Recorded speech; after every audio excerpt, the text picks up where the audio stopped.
one of the values of this place, which we got from President and Mrs. Bush, is to whom much is given, much will be required.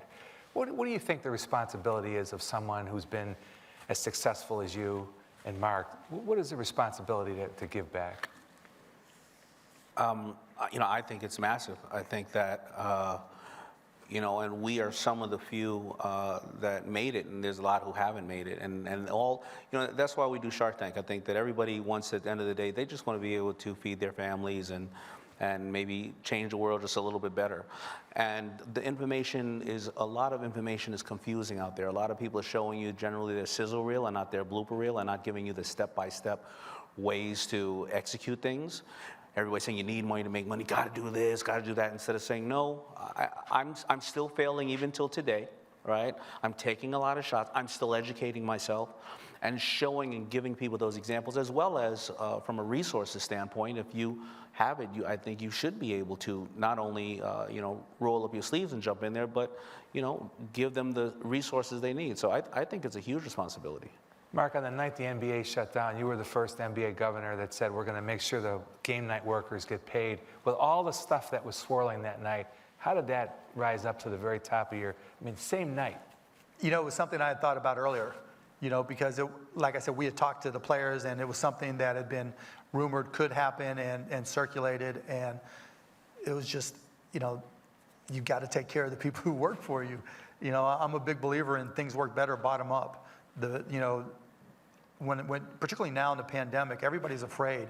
And so if you can be authentic, honest, and communicate with the people that work for you and are talking to your customers and your partners and your vendors, et cetera, you're going to get the best results. And so, they do the hard jobs, and I wanted to take care of them. And thank you for doing that. 2020, of course, also the year that we all committed to do what we can to end systemic racism in this country. President Bush called it a staggering failure of what has still happened. Of course, the George Floyd killing elevated the conversation. The Jacob Blake shooting kind of turned it from listening to we better take action. I know there's a long way to go, and we're early days in this, but Daymond, are you encouraged at all about what's happening now, what companies are doing and brands are doing to try to take action to address this terrible problem? I am. I've gotten countless of calls by people who say, we want to make a difference, but we don't want to do something that's not genuine. We have more in common than we have apart. How do we do this, and how do we do this methodically? And again, there's going to be different issues that are going to come around. It's going to be, like I've said before, people of color, women, LGBTQ, veterans, people that are not addressed. So you don't want to just go in one area. And what I find is the best way to address this, which I even did in my own company, is you talk internally at first and have those tough discussions with the entire staff. Mm-hmm. And I did that when George Floyd happened, and I happen to be a person of color, and I didn't think that anybody in my company was racist, and they're not as far as I'm concerned. But I noticed that the whites didn't want to ask certain questions because they didn't want to insult somebody, sound ignorant, make an assumption, but the blacks had the same thing. That people of color didn't want to do the same. And then when you find two women that love each other in my company who sit next to each other for the last 3 years, and the woman of color says to the other woman, or said it in general, when my son starts driving at 16 years old, I don't know if he's going to ever come home at night because he may die at the hands of a bad cop. They go off on their own. They start having discussions, right, to see how they can make it better. And a guy who happens to be here tonight, he happens to be Jewish, he said something else. He said, I never realized this. I can cut my sideburns, change my last name, and realize how my accent is. And if I adjust those things, I'm no longer Jewish, but you're going to be black forever, no matter what, when you're walking down the block. And how do we address that? And what happens is when internally you do that in a company, and you start assigning, and many people in the company may already have organizations they're part of and various other things, you feel like they start to feel like they're part of the solution. And what do entrepreneurs do? They highlight they see a problem, they say nobody's solving it. They don't just jump in. They go, let me educate myself on why this problem exists, and let me see what I can do, an affordable step that I can do to then make it 2 steps and 10 steps and 20 steps. And when you have the entire internal company thinking like that, well, then when you have initiatives and things like that, everybody's on board. But if it just comes from AR or the CEO or HR or the CEO, then you get it fragmented. So the first thing is to start having internal discussions. And even when I was having that internal discussion, I realized that I had only sourced interns from reputable universities near my office. I wasn't even giving people of color as many chances in going to a community college and getting people like me. So out of 20 interns a year, I would have 2 of color. So I need to improve a little bit on my side as well. And when you start doing that, and you're very honest with your staff that you're not perfect, you're willing to learn, you're going to see a lot of great change. And I'm seeing it now. And it's going to take a long period of time, obviously. And Mark, you tweeted earlier in the summer, white people, we got to fix this. This is on us. I mean, what kind of reaction did you get to that, and how do you? It wasn't all pleasant. White people don't like to talk about race. I mean, Daymond, I'm guessing you've talked about race with your family. Well, you know my stepdad. I mean, Yeah. My stepdad happens to be of the Jewish faith, so he taught me a couple of things. You know what I'm saying? Love doesn't come in a color or gender. You better be pro-black, but never anti-anything else. And white people are just as crazy as black people. Don't worry about it. So you already know I've always been open to to this conversation. Right. I mean, but most white people, white families don't talk about race around the dinner table. We don't have to have the same conversations, and until we understand that, it's going to be hard to change. It's not black people discriminating against black people. No one's perfect, and there's exceptions to every rule, but it's conversations we have to start to have. And until we do, as white people, particularly when you hear the term white privilege, that immediately turns everybody off, right? I'm not privileged, and what we do is we create equivalencies. We manufacture equivalencies, right? Where we say, I can't be privileged because in my family or my family history, or don't you know, or my best friend is X, Y, or Z, right? So it's that we can't be racist, but that's not what it's about. Right? It's about how are you becoming, like Daymond was talking about, more accepting? How are you realizing what your black or people of color or LGBTQ counterparts or friends or family are going through? Because until you can empathize and be compassionate with them, it's going to be hard to change. And until you can convey that compassion to other white people, it's not going to happen throughout all the different communities. And so it's not that white people want to be racist, no, right? But until you can, like Daymond talked about, talking to people and connecting with people, until you're able to connect with fellow white people to say, here's what I've learned. Here's what I've learned from Daymond John. Here's what I've learned from his family. Here's what I've learned from other, talking to, Mavs players, talking about the talk, right? Someone, one of the guys asked me, well, your daughter just learned to drive. Did you have a talk with him? I mean, and I was like, yeah, I told him to obey the police if you get pulled over. Just comply. Whatever they say, just say yes.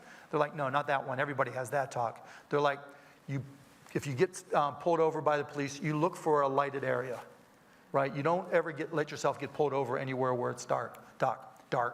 If you have somebody else in the car, you immediately ask them to start using their phone to tape it, to video it.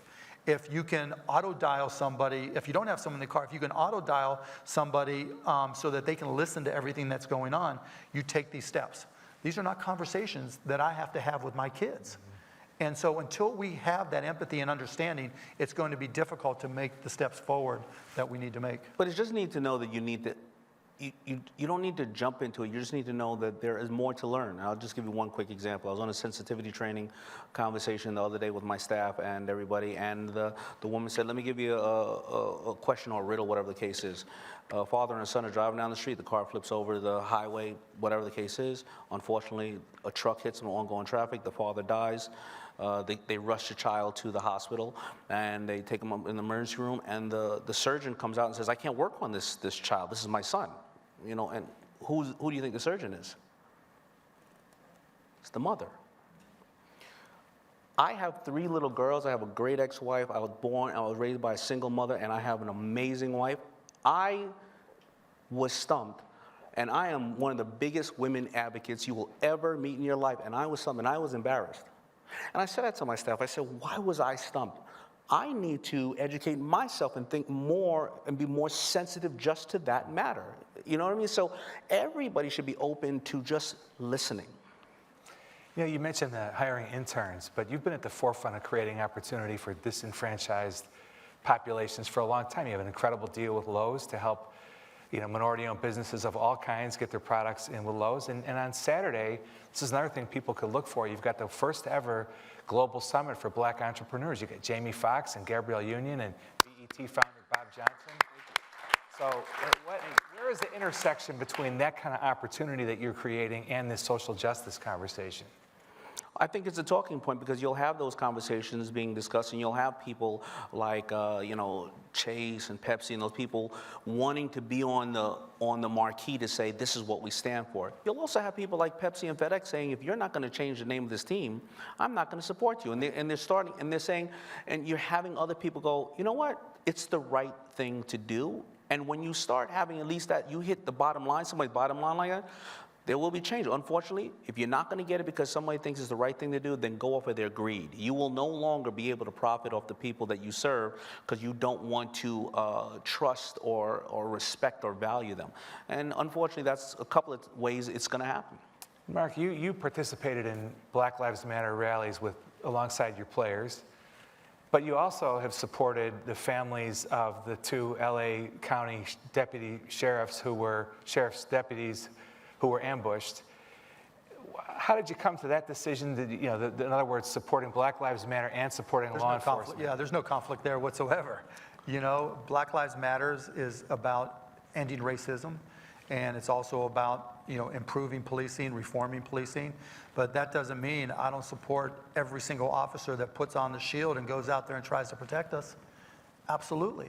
It doesn't mean, in every organization there's challenges, but I've got a group, a fund, the Fallen Patriot Fund, that's all it does, is we provide financial support to first-line providers, police officers, soldiers that are that have economic hardship. And there's no contradiction there whatsoever. We don't get to have fun and play basketball and come to these events unless people put their lives on the line for us. As a person of color, I'm really not certain about the funding of the police. That's a hard job, and that is not a fun job. So we may be able to point at as we say, a couple of bad apples, and I get it. You need training for these people out there, but and the Mavericks are doing that. Yeah, look, we need these people. There's no combination. That doesn't mean there aren't a lot of problems in police forces. I've sat and talked to the chief of police for multiple cities, and the first thing I asked them is like, which ones are the knuckleheads, right? Yeah. And they're all, yeah, we know which ones are the knuckleheads. I'm like, well, why don't you get rid of them? I'm like, and they give you 5 reasons why they can't. And then you look at their budgets and you say, well, why, you're spending money, like we hired the former chief of police, David Brown, to come work for the Mavericks after he left the city of Dallas. And we put together all these programs with kids to try to connect officers and kids. And we would talk, and it's just like, why is the police force spending money for these types of programs when there's also charities doing it, there's schools doing it, the city's doing it, the county's doing it. There's all these different organizations that hospitals are doing it that are spending money on the same things and replicating each other.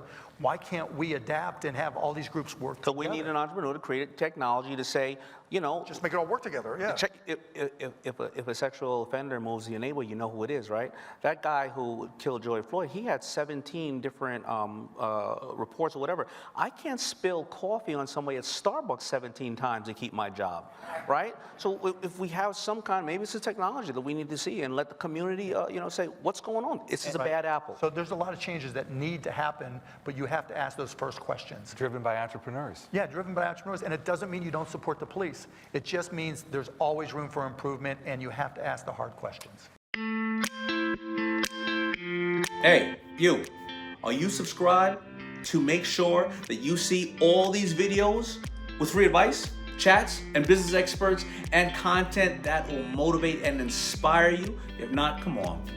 Hit the subscribe button and commit. Below is your chance to level up and learn every single week. I'll see you in there.